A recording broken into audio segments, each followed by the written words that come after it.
Okay, so I'm going to show the anatomy of the ear in this video. I'm holding it upright, so if I let go of this stuff's going to fall out. So I'll do the best I can while I'm kind of half mobile with one hand. So when we look at the ear, it has three regions. It has the outer ear, it has the middle ear, and it has the inner ear. So the outer ear is going to have the auricle and the lobule or pinna, which is what your earlobe is. And then we'll have the external acoustic meatus, which is going to be this chamber or passageway that moves through the temporal bone. This is also called the auditory canal. Personally, I don't recommend using that one because this over here is called the auditory tube, and people tend to mix those up really easily. So I tend to prefer external acoustic meatus just because I don't accidentally say the wrong thing. Because if you call this the auditory tube, it's going to be incorrect because this is the auditory tube.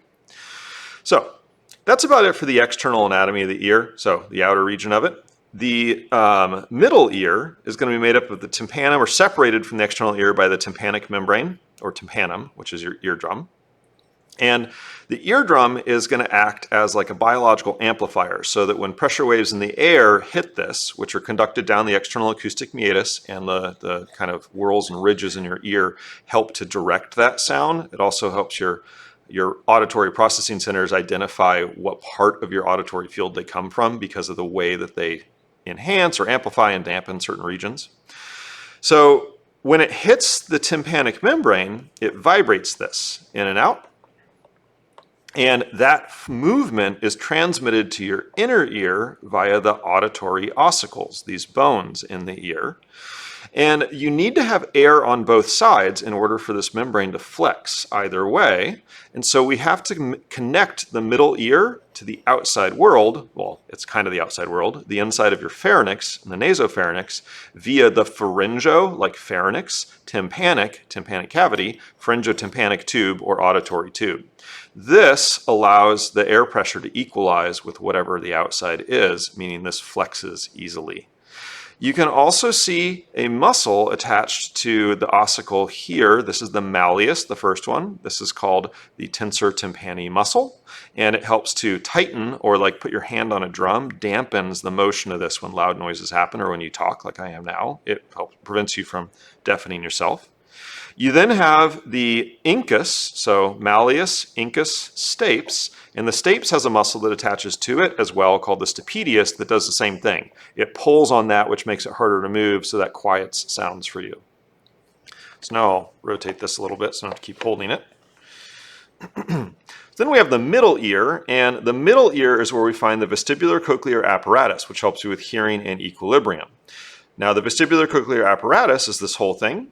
It's actually a space in the temporal bone. So really what you'd see is this kind of like bony maze or labyrinth. We call it the bony labyrinth, the space made up by the temporal bone. That has a fluid in it called perilymph, and floating in that fluid is a series of membranes that are made up of like essentially the sense organs that we'll talk about later on. And inside these membranes is another fluid called endolymph. Now this model doesn't show us the inner divisions within these. So really what I'm doing is like if somebody injected the temporal bone with plastic and then dissolve the temporal bone away, what you would see is this plastic cast of the spaces inside it, why it's called the bony labyrinth. So we'll have to look at images or videos to see more of the internal anatomy of this.